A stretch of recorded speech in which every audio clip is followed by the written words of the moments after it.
Kabanata 681. Swoosh! Sa sumunod na sandali, nawala siyang muli at sumanib sa kalawakan. Sa oras na ito, bahagyang ngumiti si Zephyr. Batay sa mga karanasan niya sa nakaraang buhay at sa impormasyong natutunan niya, sa wakas ay nahulaan niya ang ilang impormasyon tungkol kay Yingjiu. Sa sinaunang linyang ito ng sinaunang Draco Nico, napakaraming uri, kaya mahirap para sa sinuman na malaman kung gaano karaming uri ng linyang ito ng sinaunang Draco Nico ang umiiral. Gayunpaman, ang ilang bihirang linya ng dugong sinaunang Draco Nico ay maaari pa ring malaman ng iba. Halimbawa, ang Shadow Bloodline, ang Slaying Bloodline, ang Darkness Bloodline, at iba pa. Kayang-kaya ng mga bloodline na ito na takpan ang kanilang mga sarili at mawala ng walang bakas.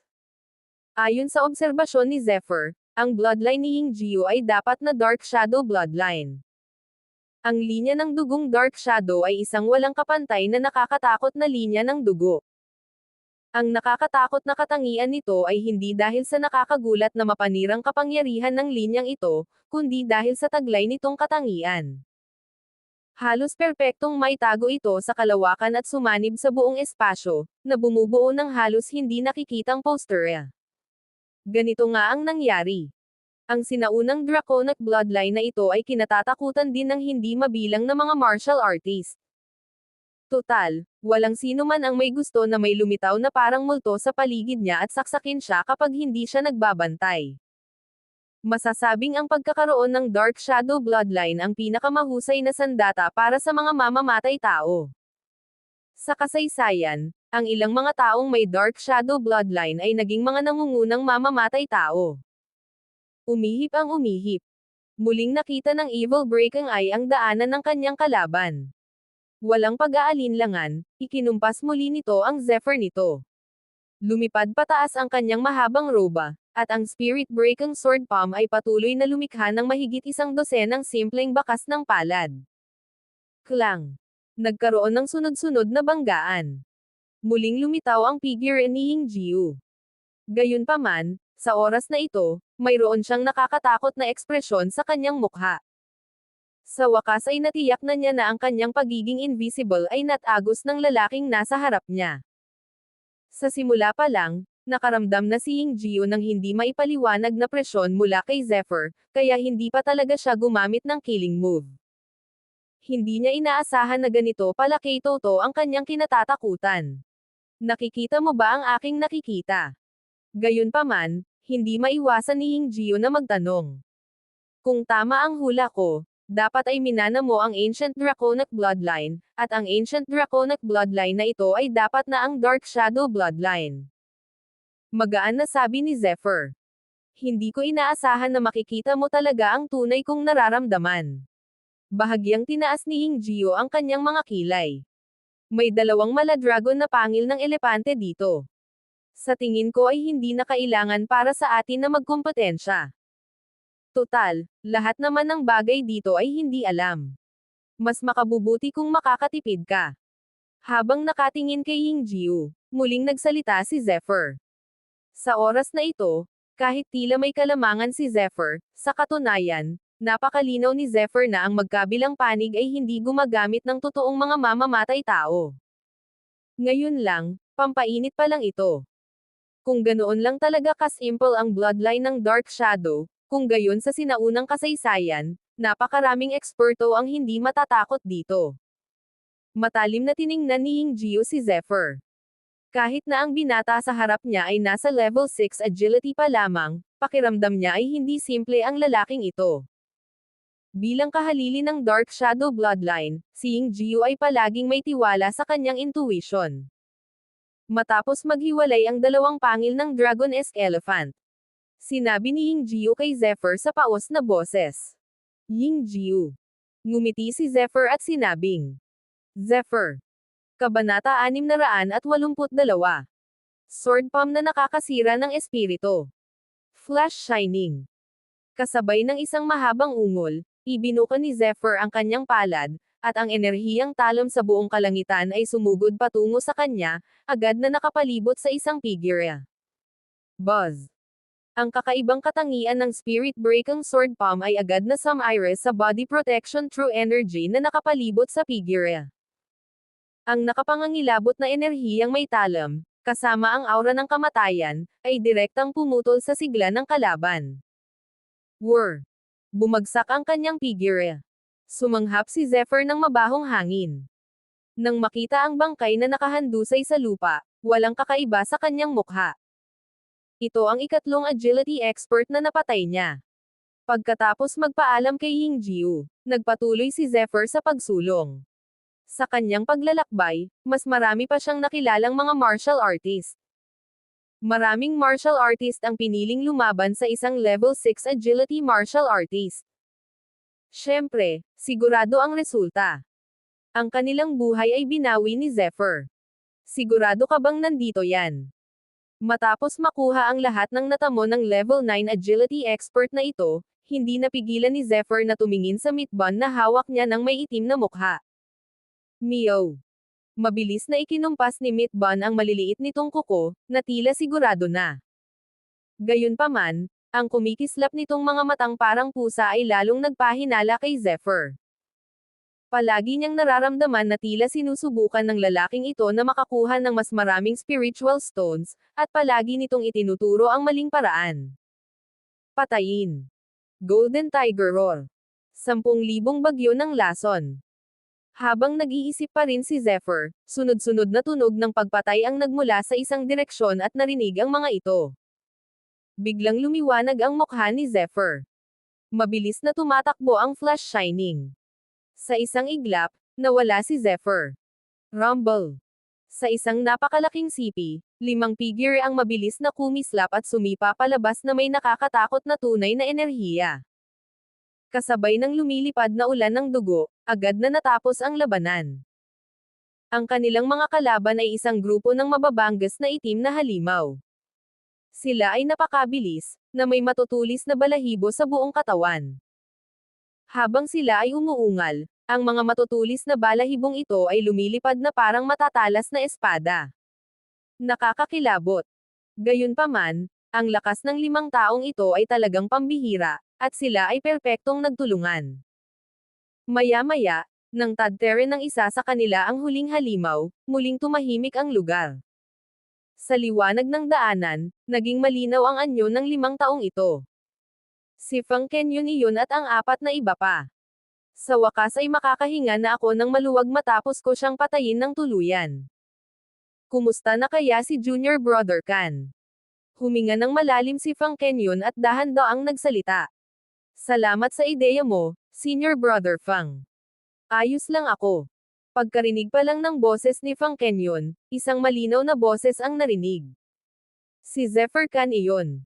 Ang lalaking ito. Nang makitang ligtas na nakabalik si Zephyr sa team, nakahinga rin ng maluwag ang grupo ng mga tao. Napakakomplikado ng lugar na ito. Pagpasok ko pa lang sa kuweba, sapilitang inilabas ako. Kaya, mag-ingat kayo. Habang iniisip ang krisis na kanilang naranasan kamakailan lamang, kahit ngayon, nakakaramdam pa rin ng takot si Feng Kenyon. May darating na higit sa isang tao. Dapat tayong mag-ingat sa lahat ng bagay. Matapos magpalitan ng ilang salita sa isa't isa, pinili nilang magpatuloy. Napakabilis ng grupo ng 6. Sa tulong ng Evil Breaking Eye ni Zephyr, hindi naging mahirap ang lahat ng daan. Bukod pa riyan, sa kooperasyon ng 6 na tao, naging maayos ang lahat. Kabanata 683. Pagkatapos ng halos 50 kilometro. Malinaw na nagbago ang lawak ng kuweba, at mas malaki na ito kaysa dati. Hindi lang iyon, kundi mayroon ding isang uri ng marahas at laganap na kapangyarihan sa espasyong ito. Ito ang aura ng isang maladragon na elepante. Buo ang mukha ng hari ng lason, at bihira siyang makapagsalita ng ganito kahusay. Hindi lang siya, kundi pati na rin si Zephyr at ang iba pa ay nakakita ng espiritong kumakalat sa kawalan. Ang ganitong uri ng marahas na espiritu ay may taglay na mahinang kapangyarihan ng dragon. Malinaw na ito ay ang pagbabago-bago ng maladragon na elepante. Ang pinagmumulan ng pagbabago-bago ay isang malapalasyo na espasyo. Habang papalapit si Zephyr, ang mahinang kapangyarihan ng dragon ay nagsimulang lumakas. Siguro may kinalaman sa dragon-esque elephant dito sa lugar na ito. Mag-ingat ka. Pinaalalahanan sila ni Fang Kenyon. Boom! Pagkapasok pa lang nila sa lugar na ito. Bigla, isang malaking figure ang sumunggab sa kanya. Isa itong itim na oso na may pulang mga mata at marahas na aura. Malaki ang oso at may taas na 6 o 7 metro. Kasing taas ito ng isang maliit at itim na bundok. Sa sandaling ito, marahas na bumagsak ang malaking palad ng kabilang partido, na sumire sa pader ng kalawakan. Iwi na siwas ng hari ng lason ang kanyang balabal. Sa isang iglap, isang malaking berdeng puno ng palma ang bumagsak. Umuungol. Ang palad ay puno ng nakamamatay na lason. Bagamat napakalaki ng higanteng oso, mabagal ang galaw nito, kaya't direktang tinamaan ito ng palad. Sa sumunod na sandali, marahang bumagsak ito sa lupa, naghahabol ng hininga. Magandang galaw. Hindi napigilan ng lahat ang mapabuntong hininga sa lason ng King of Poison. May mali. Sa kabaligtaran, sabi ng hari ng lason sa malalim na boses na may seryosong mukha. Anong mali? Nang makita ang seryosong mukha ng hari ng lason, biglang nawala ang saya ng lahat, at nagsimulang maging seryoso ang kanilang mga mukha. Ubo. Tingnan mo. Umubo ang hari ng lason at itinuro ang katawan ng higanteng oso. Sa likod nito, lumitaw ang isang bakas ng luha, at ang lugar na ito ay halatang tumama sa malambot na tadyang ng itim na oso. Nahati ito ng matalas na talam. Bukod pa rito, kahit na hindi direktang kumitil sa buhay ng higanteng itim na oso na ito ang posisyong ito, nawala rin ang kakayahan nitong lumaban. Ngayon lang, inatake tayo ng lalaking ito, at nasa dulo na ito ng kanyang lubad. Sinuri ni Bentley Sun. Ibig sabihin, bago pa tayo makapasok sa lugar na ito, halatang may dumating ng mas maaga kaysa sa atin. Agad na hinawakan ng 6 na tao ang susi. May nakapasok na nga bago pa tayo pumasok. Malamang nandito na ang kabilang panig. Mag-ingat kayo.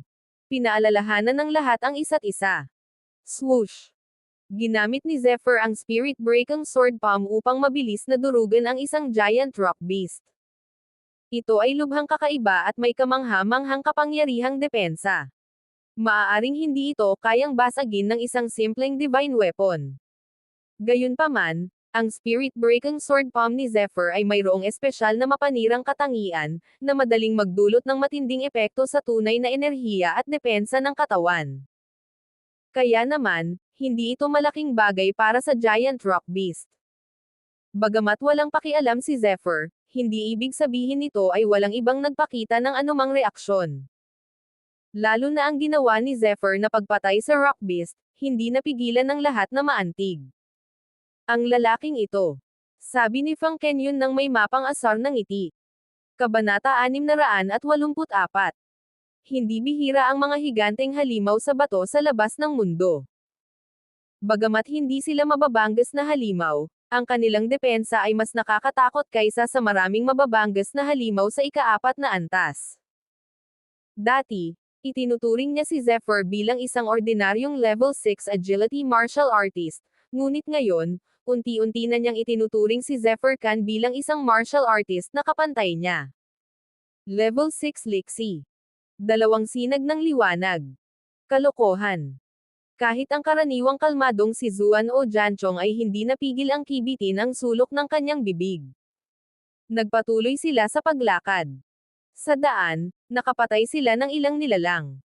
Ang ilan sa mga nilalang na ito ay mga halimaw, habang ang iba ay mababanggas na hayop. Gayunpaman, kahit sino pa sila, mas malakas sila ng kaunti kaysa sa labas ng mundo. Maliwanag, ang aura ng dragon-esque elephant dito ay nakaapekto na sa kapangyarihan ng mga nilalang na ito at naging sanhi ng isang mutasayon.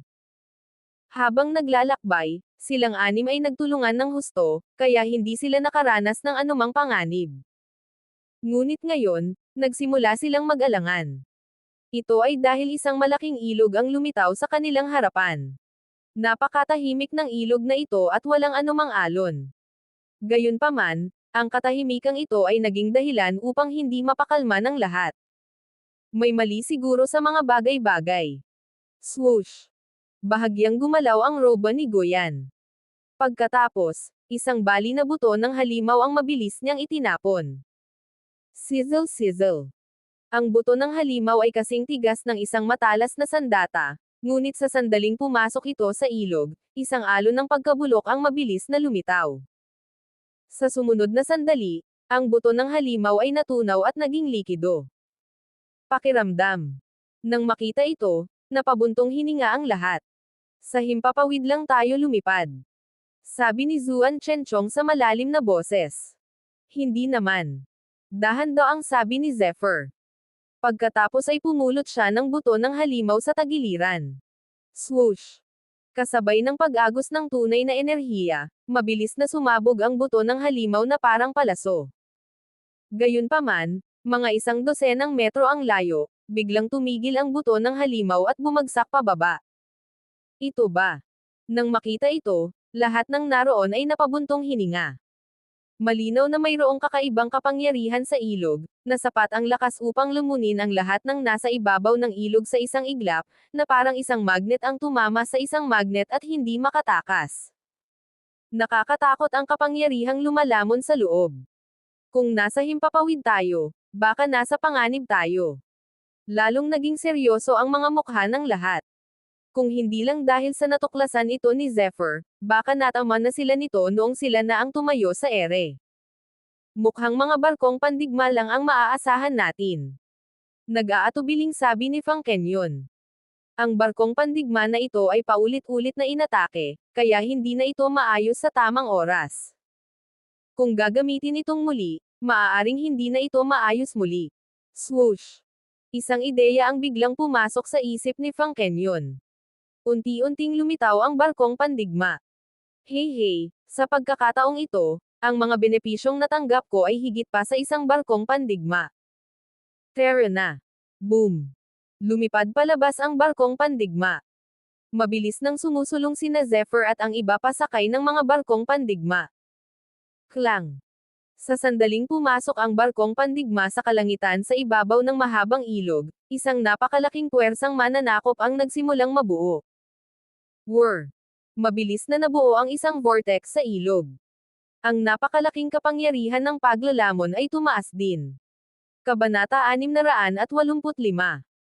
Naramdaman ng lahat ng tao sa barkong pandigma ang kakilakilabot na kapangyarihang ito, na para bang nasa ilog ang bibig ng isang mabangis na dyablo. Patuloy itong nagpapadala ng kamangha-manghang lakas ng paglunok at pagbuga patungo sa barkong pandigma. Anong kamangha-manghang kapangyarihan? Kumunot ang noo ni Zephyr. Sa pagkakataong ito, seryoso ang lahat. Ang mahabang ilog na ito ay humigit kumulang 20 o 30 kilometro ang layo. Maaaring medyo mahirap ang barkong pandigma, at ang saligan ay wala ng ibang kaguluhan.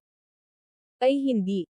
Sa oras na ito, nagbago ang mukha ni Fang Kenyon, at isang malakas na puwersa ang biglang lumitaw mula sa ilog. Swoosh! Isang malaking itim na braso ang biglang lumabas mula sa ilog, parang isang malaking itim na kadena, at marahas na tumama sa barkong pandigma. Ang itim na brasong ito ay may habang 100 metro, at ang lakas sa loob ay mahigit 10,000 kilo. Sa kasalukuyang lakas ng barkong pandigma, kung ito ay tatamaan, tiyak na lilipad ito sa isang iglap, hanggang sa puntong maaari pa itong mapinsala, mahulog mula sa lugar na ito, lumunin ng ilog na ito. Atake. Hindi na kailangang pag-usapan pa. Agad silang sumugod palabas ng barkong pandigma, nakatayo sa kubyerta ng barkong pandigma, at mabilis na umatake. Ha! Kamao ng demonyong unggoy na may 6 na armadong sandata. Bilang isang disipulo ng Beastpeak, malakas ang pisikal na katawan ni Zuan Chenchong at kamangha-mangha ang lakas ng kanyang mga braso. Habang umuungal siya, isang malaking aparisyon, multo ang lumitaw sa likuran niya. Ito ay isang perpektong ebolusyon ng kanyang asensya, enerhiya, at espiritu. Bagamat maaaring hindi ito kasing lakas ng Ancient Draconic Bloodline, sapat na ito upang suportahan ang kapangyarihan ng teknik na ito ng kamao. Ang malaking aparisyon, multo ay may 6 na braso, na tila pinupunit ang langit at lalong pinalakas ng teknik ng kamao. Rumble. 6 na malalaking anino ng kamao ang malakas na tumama sa itim na braso. Kasabay ng isang malakas na dagandong, ang itim na braso ay lumipad, at ang tubig ng ilog ay nagdulot ng isang malaking alon. Swoosh! Sa sumunod na sandali, isa pang braso ang nakaunat. Hindi lang iyon, kundi sa anyo ng brasong ito, na parang tumusok sa pugad ng putakti, mabilis na nakaunat ang mga braso. Isang kabuoang 18 braso ang kumislap na parang itim na kidlat. Ano ito? Mabilis na nagbago ang ekspresyon ng lahat. Phew! Habang sumisigaw ang mga tao, isang napakalaking halimaw ang lumitaw sa kanilang harapan. Isa itong walang kapantay na malaking itim na pugita. Kasing laki ito ng isang itim na burol, at kahit ang barkong pandigma ay maaaring hindi maihahambing dito.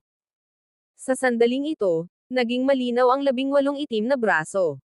Malinaw nilang nakita ang mga galame nito, at ang mga galame ay kasing laki ng mga gilingang bato. Kapag bumukas at sumasara ang mga ito, makikita ang mga manipis na piraso ng malakas na kapangyarihang lumalamon, at paminsan-minsan ay napupunit ang espasyo. Lumayas ka. Walang awang tirano. Ang mga mata ng hari ng lason ay nagniningning na parang berdeng ilaw, at ang kanyang balabal ay parang isang matalas na talam, na mabilis na lumilipad pataas. Swoosh! 12 ng mga palma ang nabuo. Ang mga ito ay na-evolve ng true energy at naipon sa substance. Ang mga ito ay napakabilis. Ang bawat palma ay kasing laki ng kabilugan ng buwan at sumugod patungo sa mga galame. Buzz! Ang puno ng palma ay nagtataglay ng lubhang nakal-alasong lason, at maging ang espasyo mismo ay kinakalawang hanggang sa lumitaw ang mga bitek. Malinaw na naramdaman ng itim na pugita ang lason ng mga puno ng palma na ito at hindi ng ahas na lumaban ng harapan. Pagkatapos, bawat galame, na parang mga bibig, ay mabilis na nagbuga ng itim na lason. Sizzle-sizzle. Bumangga ang lason sa palad, at isang malakas na nakal-alasong gas ang kumalat sa paligid. Gayunpaman, walang nagawa ang walang awang tyrant ng hari ng lason dito.